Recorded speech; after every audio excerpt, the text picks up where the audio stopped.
नमस्कार। यही कहानियों का अद्भुत संसार किस्सा कहानी में आज मैं हूँ भारती कुमारी और आप सबको सुना रही हूँ हिंदी जगत की प्रारंभिक दौर की लिखी गई कहानी पंडित और पंडितानी, जिसे लिखा है गिरिजादत्त वाजपेयी ने। इस कहानी का पहला प्रकाशन सन 1903 में हुआ था। पंडित जी की अवस्था करीब 45 वर्ष की है और उनकी पत्नी की 20 वर्ष की। पंडित जी अंग्रेजी और संस्कृत दोनों के विद्वान हैं और कई पुस्तकें लिख चुके हैं। सप्ताह में 2-1 दिन उन्होंने समाचार पत्र और मासिक पुस्तकों के लिए लेख लिखने का समय नियत किया है। विशेषकर इन्हीं दिनों में, अर्थात जब वे कुछ लिखते रहते हैं, तब उनकी युवा पत्नी उनको बातचीत में लगाना चाहती हैं। पंडितानी रूपवती हैं और कुछ पढ़ी लिखी भी हैं। उम्र में बहुत कम है ही। इन सब कारणों से वाद विवाद में पंडित जी उनसे हार मानना ही अक्सर उचित समझते हैं। अब ऐसे में एक दिन का हाल सुनिए। कमरे के एक कोने में, जहां मेज कुर्सी लगी हुई थी, पंडित जी बैठे हुए एक विश्वविख्यात कवि की कविता के चातुर्य पर कुछ लिख रहे थे। थोड़ी ही दूर पर पंडितानी भी बैठी हुई एक समाचार पत्र पढ़ रही थी। कुछ देर के सन्नाटे के बाद पंडितानी अपने पति का ध्यान अपनी ओर खींचने के लिए जरा हंसी। पंडित जी ने इसकी कुछ परवाह न की और अपने काम में लगे रहे। सुना सुना, पंडितानी ने आवाज दी। पंडित जी ने पहले सुना को तो टाल दिया, परंतु बहरे तो थे ही नहीं। दूसरे सुना पर उन्हें बोलना ही पड़ा। हाँ, आज्ञा। क्या कुछ बड़े जरूरी काम में हो?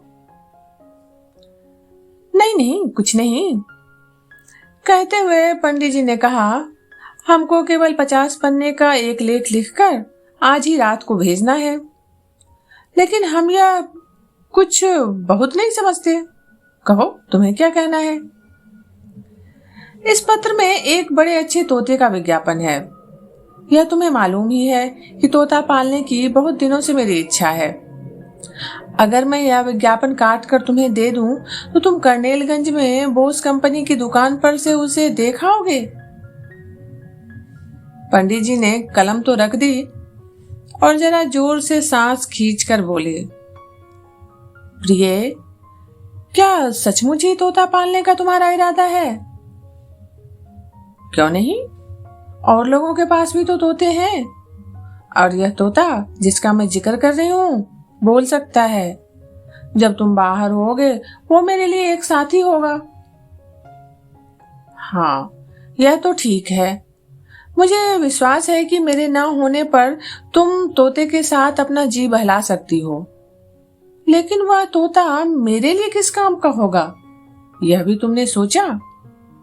पंडित जी ने अपना चतुराई भरा प्रश्न दागा। वो तुम्हें भी तो प्रसन्न करेगा। नए नए ख्याल तुम उससे सीख सकोगे। पंडिताइन भी जवाब में कुछ कम न थी। जरूर, मगर जब नए नए ख्याल मेरे ध्यान में नहीं आएंगे, तब मैं उनके लिए बोलते हुए तोते के पास नहीं जाने का।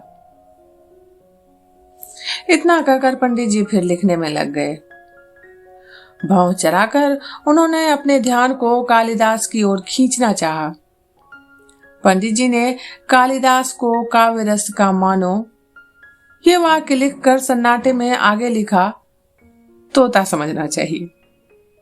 ध्यान तो प्रिया के तोते की ओर था। इस कारण पंडित जी सोता की जगह तोता लिख गए। दोबारा पढ़ने पर यह गलती मालूम हुई, तब उन्होंने झुंझलाकर उसे काट दिया और पत्नी से बोले, जब मैं काम में हुआ करूं तब तुम कृपा करके मुझसे मत बोला करो। तुमने मेरे विचारों के प्रवाह को बंद कर दिया है। पंडितानी बोली, हाँ, हम तुमसे कुछ भी बोले तो तुम्हारे विचारों का प्रवाह बंद हुआ, मगर वह प्रवाह ही कैसा जिसे तोता बंद कर दे। मैं तो उससे टपकना भी नहीं कहती, मगर अब मैं तुमसे कभी ना बोलूंगी और अपनी शेष जिंदगी चुपचाप रहकर काटूंगी।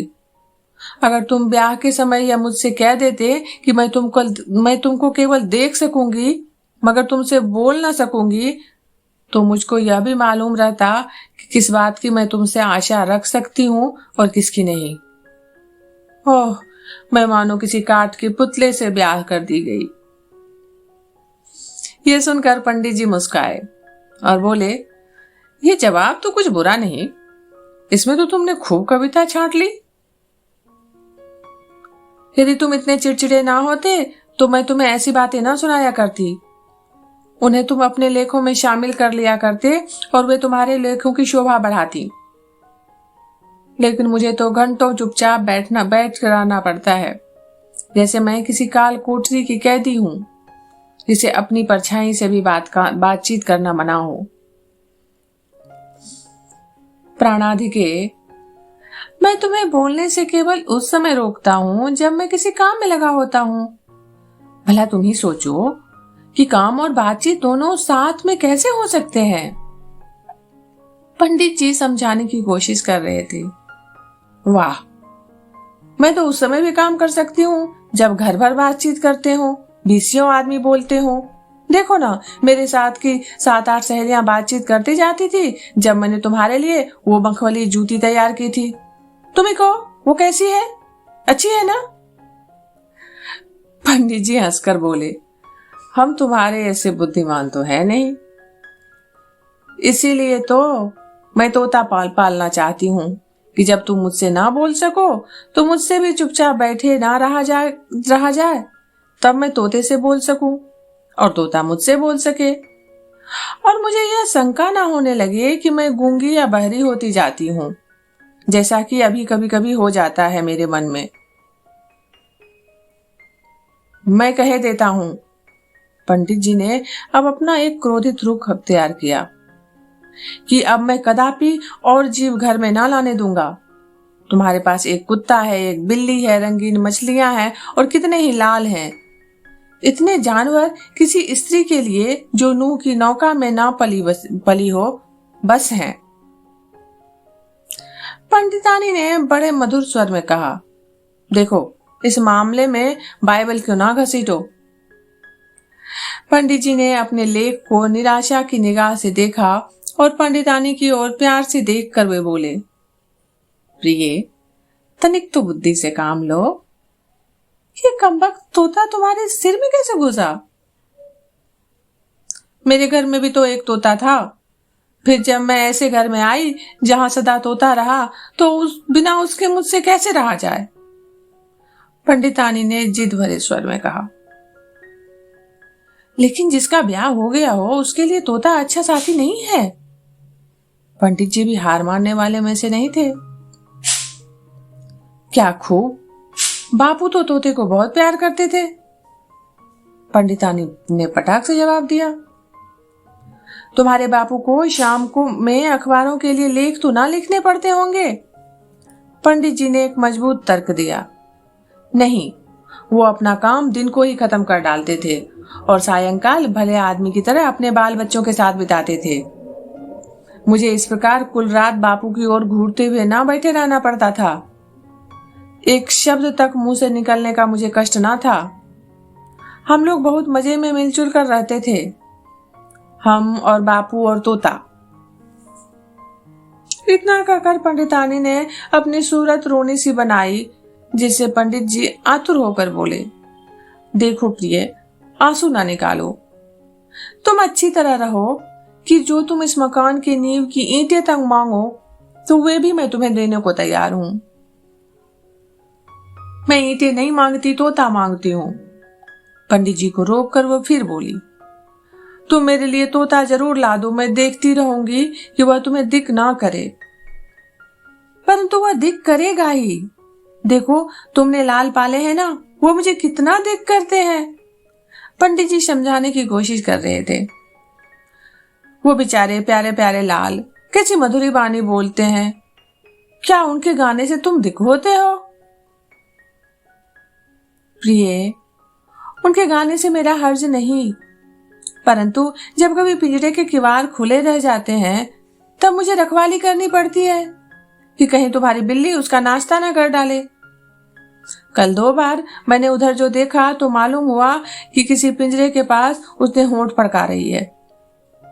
भला तुम ही कहो, कोई मनुष्य अपना ध्यान किसी बात में कैसे लगा सकता है यदि उसे एक बिल्ली की रखवाली करनी पड़े जो उसकी पत्नी के लालों के ताक में हो। पंडित जी अपनी बात रखने की कोशिश कर रहे थे फिर से। लेकिन तुम्हें तोते को ना ताकना पड़ेगा। तुम जानते हो कि बिल्लियां तोते को नहीं खाती, और जब तुम काम में ना होगे तब उसकी बोली सुनकर प्रसन्न होगे। मैं उसको बड़ी अच्छी अच्छी बोलियां सिखाऊंगी। जो कुछ तुम उसे सिखाओगी वो नहीं बोलेगा, बल्कि वो वही बोलेगा जो पहले से ही जानता है। नहीं नहीं, मुझे विश्वास है कि इस तोते की शिक्षा बुरी नहीं हुई है। विज्ञापन में लिखा है कि वो बच्चों से मिल गया है। इसके यह माने हैं कि वह गाली गुप्ता नहीं बकता। मेरे घर का तोता पूरा भला मानस था। उससे मेरे घर के आदमियों पर बड़ा अच्छा असर पड़ा।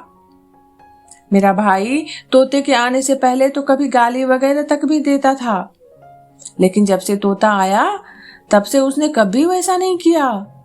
उसको भय था कि कहीं तोता भी ना वही बोलने लगे। मुझे बहुधा ख्याल हुआ है कि बोलने वाले तोते के होने से शायद तुम्हारी भी कुछ आदतें सुधर जाए। अपना यह ख्याल तो तुम एकदम दूर कर दो। घर में तोते की मौजूदगी मुझे आप ही से बाहर कर देगी। जब वह चीखने लगेगा तब जाने मैं क्या क्या बक जाऊंगा। इसके सिवा मेरे इज्जतदार भले मानस और सीधे साधे पड़ोसियों को चीखते हुए तोते से बड़ी परेशानी होगी। पंडित जी भी अपना तर्क रखे जा रहे थे। वो भी हार मानने को बिल्कुल तैयार नहीं थे, पर पंडितानी भी कहाँ कम थी। हाँ हाँ, तुम पड़ोसियों का ख्याल कर रहे हो। तुम्हें इस बात का ख्याल नहीं है कि मुझे कितना दुख है। तुम्हारा सारा ध्यान तो गैरों की तरफ है। अच्छा, कल मैं अपने मकान के सामने वाली हवेली से कहला भेजूंगी कि वो कुत्ता ना पाले, क्योंकि वो दरवाजे पर घंटों भौंका करता है। अगर मैं तोता नहीं पाल सकूंगी तो वो भी कुत्ता ना पाल सकेंगे। और हाँ, पड़ोस में जो अभी एक बच्चा हुआ है वो भी करीब करीब रात भर चिल्लाता रहता है। मैं उसके लिए भी वैसा ही कहला भेजूंगी। अगर मैं उनके कारण तोता नहीं रख सकूंगी तो वो मेरे कारण बच्चा भी नहीं रख पाएंगे। इतना सुनने पर पंडित जी ने कालिदास और उनके काव्य को हटाया और कुर्सी फेर कर वे अपने अर्धांगिनी के सम्मुख हुए। प्रियतमे, यदि तुम बुद्धिमानी से बात करो तो मैं तुम्हारी बात सुनूंगा, वरना नहीं। भला पड़ोसी के बच्चे और तुम्हारे तोते का क्या संबंध? संबंध क्यों नहीं है? खूब संबंध है। अगर मेरे कोई बच्चा हो और वह रोए तो तुम कहोगे कि तुम्हारा ध्यान भटता है, इसलिए दाई को उसे लेकर छत पर या बाजार जाना पड़ेगा या फिर बाहर बैठना पड़ेगा जिसमें उसका रोना तुम्हें सुनाई ना दे। तुम्हारे लिए तो केवल एक स्थान अच्छा रहेगा। तुम एक कमरा किसी गूंगे बहरे के अस्पताल में ले लो तो तुम बिना किसी विघ्न के पढ़ लिख सकोगे। मैं कहती हूं कि आखिर और लोग कैसे किताबें लिखते हैं? तुम्हें कालिदास के बारे में 2 सतरें लिखने हैं और उतने के लिए अपनी पत्नी को सभ्यतापूर्वक जवाब देना तुम्हें कठिन हो गया है। प्रिय, जवाब तो मैं दे चुका। क्या मैंने यह नहीं कहा कि मैं तोता रखने के विरुद्ध हूं? हाँ, परंतु तुमने मुझे समझाने तो नहीं दिया। तुम्हारा जो ख्याल तोते के विषय में है वो सर्वथा गलत है। तुमने जानवरों को अजायब घर के चीखते हुए तोते देखे हैं जो एक शब्द भी उच्चारण नहीं कर सकते, परंतु एक सिखाया हुआ तोता, एक शिक्षित तोता, एक पालतू तोता जैसा विज्ञापन में लिखा है, कुछ और ही चीज है। मेरे घर में जो तोता है वह गा सकता है। लोग कोसों से उसके गीत सुनने आते हैं। उसके पिंजरे के पास भीड़ लग जाती है। अच्छा, वो क्या गाता है? ऋतु संहार के श्लोक? पंडित जी ने व्यंग कसा। देखो, ऐसी बेलगाव बातें मत करो।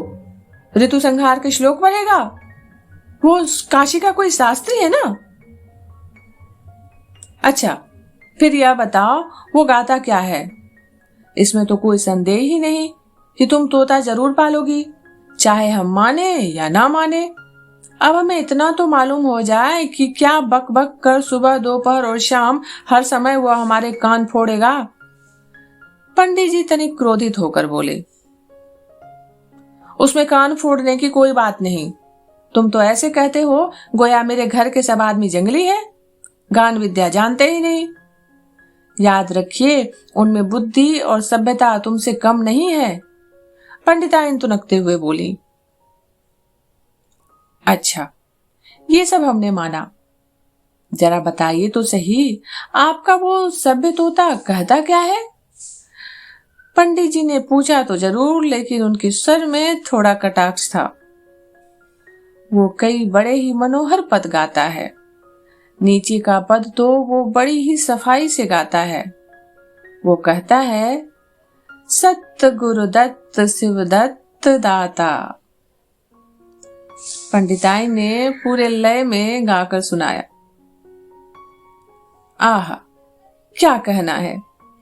पंडित जी ने कुछ क्रोध और कुछ कटाक्ष से कहा, मैंने अपने जीवन में इससे अधिक अच्छा गाना कभी नहीं सुना। अगर यही गाना है तो मैं इस दत्त दत्त पर धत्त कहता हूं। देखो, मुझसे धत्त ना कहना, मैं कोई कुंजड़िन कवारी नहीं हूं। पंडिताइन फिर से भड़क गई। प्रिय, खफा मत हो, मैं तुम्हें धत्त नहीं कहता, तुम्हारे सभ्य दो तोते को धत्त कहता हूं। तुमने पूरा 1 घंटा समय मेरा नष्ट कर दिया। अब कृपा करके लिखने दो। किसी प्रकार पंडित जी ने अपना चित्त खींचकर फिर कालिदास पर उसे जमाया, लेकिन पंडितानी जी से चुपचाप कब रहा जाता है। थोड़ी ही देर में उस सन्नाटे ने उन्हें व्याकुल कर दिया। अपनी जगह से उठकर वो पंडित जी के पास आई और अपना हाथ मेज पर कई बार मारकर उन्होंने उनका ध्यान अपनी ओर आकर्षित किया। वो बोली, अच्छा, तो पूछती हूँ कि अगर मैं एक तोता ना पालूं तो तुम 6 कुत्ते कैसे पालोगे? 6 कुत्ते, और उनमें से एक ऐसा काटने वाला जिसके मारे धोबिन, नाइन, तेलिन, तमोलिन तक का आना मुश्किल है। अहीर जब दूध दुहने आता है तब 2 नौकर उस कुत्ते को पकड़ने के लिए चाहिए होते हैं। यह सब तुम जानते हो, तब भी तुम उसे नहीं निकालते। अभी उस दिन तुम्हें मेहतर को 2 रुपए देने पड़े, जिसमें वह उसके काटने की खबर पुलिस को ना करे। जनकिया मेहरी को उस दिन वह देखकर ऐसा गुर्राया कि वो गिर ही पड़ी। तुम तो ऐसा कुत्ता रखो कि यदि मैं छोटा सा मिष्टभाषी खूबसूरत निरूपम तोता पिंजरे में पालना चाहूं तो तुम मुझसे ऐसे लड़ो जैसे मैं कोई बाघ घर में लाना चाहती हूं। पंडित जी से अब आगे कुछ ना बन पड़ा। उन्होंने पंडिताइन के दोनों हाथ अपने हाथों में प्यार से लेकर दबाया और उनके मुख पर एक चुंबन लेकर कहा, अच्छा, तो हम तुम्हारे लिए 1 नहीं, पूरे 6 तोते ला देंगे। अब तो प्रसन्न हो? इस पर पंडितानी जी प्रसन्नता से फूल कर चुपचाप बैठ गईं और पंडित जी ने जल्दी जल्दी अपना लेख समाप्त कर डाला। ये कहानी इतनी ही। अभी आप भारती कुमारी से सुन रहे थे गिरिजा दत्त वाजपेयी की लिखी कहानी पंडित और पंडिताइन। जल्दी ही मिलते हैं एक नई कहानी के साथ। तब तक आप जुड़े रहिए किस्सा कहानी से। नमस्कार।